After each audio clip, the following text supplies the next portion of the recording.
If you're looking for some more intense gunplay in your game's library, then the new RPG shooter Outriders is one to put on your wish list. Releasing on April 1st, Outriders is no joke, combining frenetic gunplay, violent powers and deep RPG systems that's given me serious Destiny meets Rage vibes.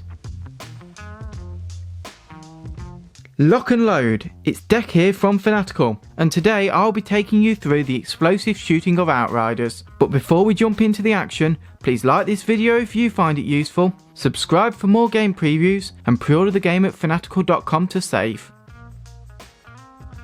Set in a world with no more Earth, a war rages across the diverse new homeworld of Enoch. You'll find yourself in the trenches of a brutal battle as mankind bleeds out. But you'll leave the slums of the first city behind to travel across the world in pursuit of a mysterious signal. It's a beautifully designed world with varying biomes that you'll travel through, including forests, mountains and a desert. Each breathe life and personality that will take you from the darkest places of the world to the most vibrant. With tranquil waterfalls and dangerous icy mountains all yours to roam, and each give the world a realistic atmosphere that you'll want to keep exploring. But don't knock it until you try it, as the planet is hostile, and though you may have left the war behind you, there's still beasts and soldiers all ready to take you down at the first opportunity. So get your weapons and powers ready, as this journey isn't going to be a walk in the park.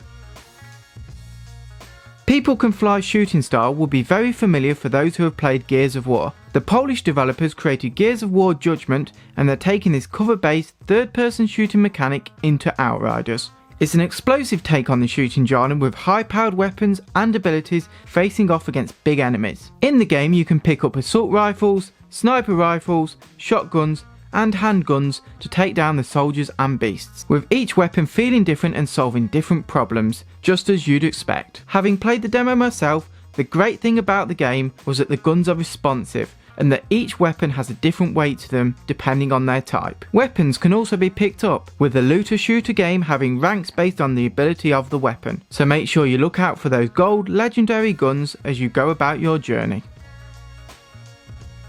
As well as the weapons in your arms, you'll have powerful class specific powers. There are 4 classes to pick from, with each being a typical archetype that you'd expect. You can choose to be more support based, with healing and long range missile launching being the focus of their abilities, or be more aggressive and have flame based attacks that will set your foes alight. And there's no sweeter form of justice in the game than seeing your enemies explode in a blaze of fire.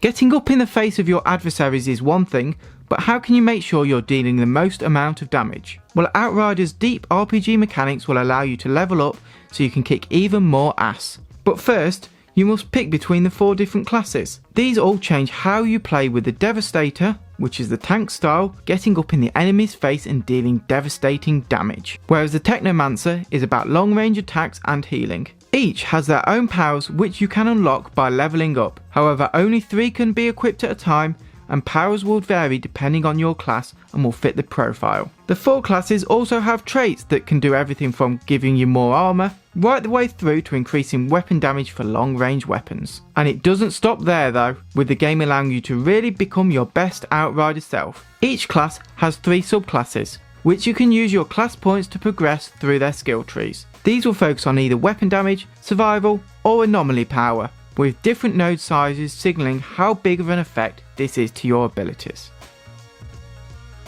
The story is split into groups of missions with explorable areas in the game known as hubs. These hub areas are built up zones containing NPCs, vendors, and exploring will grant access to side quests. These side quests will reward you with more experience and loot, with exploration encouraged to fight new enemies and complete all the quests. These side quests aren't key to finishing the game's story, so don't worry if you're not one of those people who like to 100% a game due to your massive backlog, because let's be honest, we've all got one. You can choose to play the game alone, or you can team up with up to 3 friends. Whilst couch co-op is not supported, drop in drop out online co-op is a big part of the game if you wish to play with your friends. It's all player versus enemy rather than player versus player, but balance is still important. Too many attacking classes and you'll find you and your squad overwhelmed by enemies all attacking you from multiple directions and a lack of healing to survive. But too much healing, however, and you won't deal the damage needed to progress. Got a beastly PC but your friends are on consoles? Full cross-play support across all platforms will allow you to squad up with your best teammates to reach the conclusion of the story. And speaking of your PC, you'll be able to customise graphic settings and options, including having unlimited frames per second. Plus, the game will allow key remapping for both keyboard and mouse and controllers. But by now, you're probably asking about your sweet ultra widescreen monitor. Well, you can enjoy the beauty of Enoch in ultra widescreen support. And if you want to see even more of the environment, then an adjustable field of view will allow for that.